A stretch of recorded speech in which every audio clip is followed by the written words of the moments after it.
les nations et les peuples d'Afrique se sont fait voler le XVIIe et le XVIIIe siècle, sur le continent où l'histoire humaine a commencé et a connu ses premiers développements civilisationnels qui ont ensuite formaté le reste de la civilisation méditerranéenne.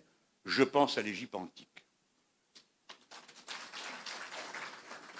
Vous vous êtes fait voler le XVIe, le XVIIe siècle et une partie du XVIIIe par l'esclavage. Puis le XXe par la colonisation. Je ne donne pas de leçons, je fais juste la remarque. Les médias actuels ne portent leur attention sur l'Afrique que pour donner des mauvaises nouvelles. Souvent, l'Afrique, c'est le continent oublié. Il est oublié dans les négociations de l'Organisation mondiale du commerce. Il est oublié lors des grandes alliances stratégiques. Lorsque les puissants de la Terre se réunissent, très souvent, on ne parle de l'Afrique que pour couvrir ses dettes ou pour venir à son aide. Vous savez, souvent, quand on pense à l'Égypte, on ne pense pas à l'Égypte comme un pays noir, n'est-ce pas? Hein, on a eu même, quand on est dans les années 50, 60, les péplums sur l'Égypte. Comment elle est, Cléopâtre? C'est Elizabeth Taylor. Elle est toute blanche. Mais la réalité, c'est complètement différent.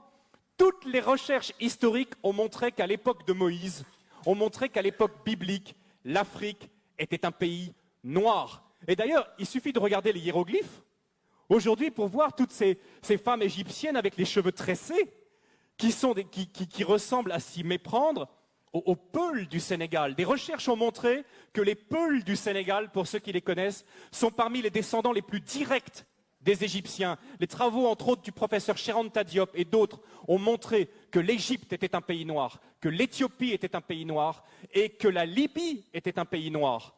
On l'appelait la Cyrénaïque, avec la ville de Cyrène, ou la Tripolitaine. C'est un pays noir.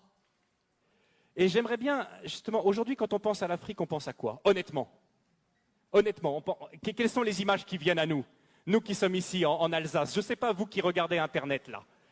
Mais on pense à des guerres, on pense à des catastrophes, on pense à des famines, on pense à des ennuis sociaux. Voilà les premières images qui nous viennent lorsqu'on pense à l'Afrique. Est-ce que vous savez que pendant plus de 1000 ans, c'est l'Égypte qui a nourri tout le bassin méditerranéen par son blé? L'Égypte possède un cadeau de Dieu extraordinaire qui s'appelle le Nil, qui est probablement le fleuve le plus extraordinaire du monde, un fleuve qui vient du lac Victoria au Kenya et qui coule dans un delta. Qui donne la possibilité de faire du jardinage de façon extraordinaire. Le Nil, c'est un cadeau de Dieu. Le Nil, c'est ce qui permet à l'Égypte d'avoir toujours été riche. Et quelque chose de très intéressant aussi, ce sont les Égyptiens qui ont inventé le jardinage. Les pastèques que nous mangeons en été, ce sont les Égyptiens qui l'ont cultivé les premiers. À l'époque, l'Égypte était la première puissance économique du monde. Aujourd'hui, l'Afrique est la dernière puissance économique en tant que continent. Mais il n'en a pas toujours été de même. Ce qui se passe aussi, c'est que l'Afrique était la première puissance militaire à l'époque. À l'époque, l'Afrique était une puissance militaire qui faisait trembler. À l'époque aussi, l'Afrique dominait le monde également par ses connaissances scientifiques. C'était de l'Afrique que venait toute la connaissance. Les Égyptiens ont été les premiers astronomes, ont été les premiers à jeter les bases de nos sciences modernes. Venait également de l'Afrique.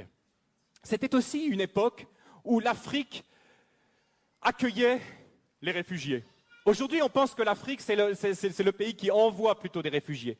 Mais à l'époque, l'Afrique accueillait les réfugiés. La grande différence entre l'Afrique et nous, c'est que l'Afrique et les Africains sont concentrés et se focalisent sur les personnes, alors que nous nous focalisons sur les choses. Et le retour, souvent, quand je reviens du Sénégal et que je reviens en Europe, et ma femme a le même sentiment que moi, c'est le matérialisme qu'on retrouve ici, l'attachement passionné aux objets, aux choses. C'est quelque chose qui finit par nous blesser. Et je sais que c'est quelque chose pour tous les visiteurs africains et pour tous ceux qui sont ici qui les blessent.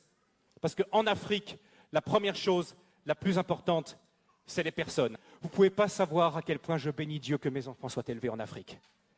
Je bénis Dieu. Vous savez, lors de notre premier retour, après 3 ans passés en Afrique, notre premier retour, on avait une petite fille, notre deuxième, Loïs. Je crois qu'elle avait 2 ans. Et quand elle venait ici en Alsace, elle passait son temps comme ça, à lever les mains. Quand elle voyait les gens, elle levait les deux bras comme ça.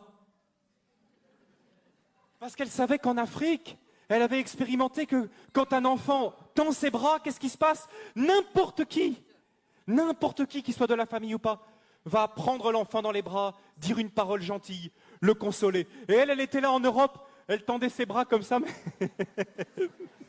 c'est pas la même chose ici. C'est pas la même chose.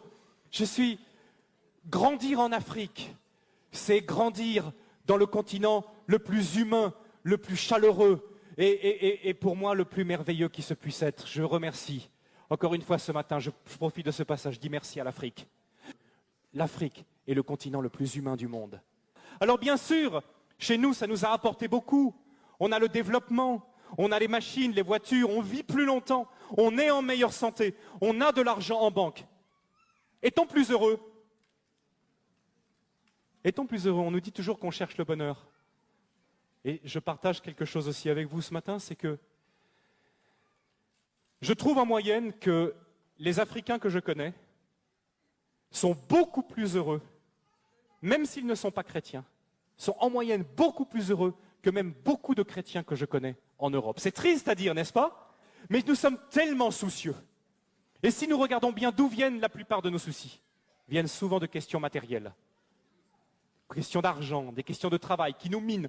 Mais les Africains que je connais, même s'ils ont des situations beaucoup plus difficiles, ni sécurité sociale, pas beaucoup d'accès aux médicaments, compte en banque, la plupart du temps, rien du tout, mais heureux de vivre et reconnaissant pour les petites choses.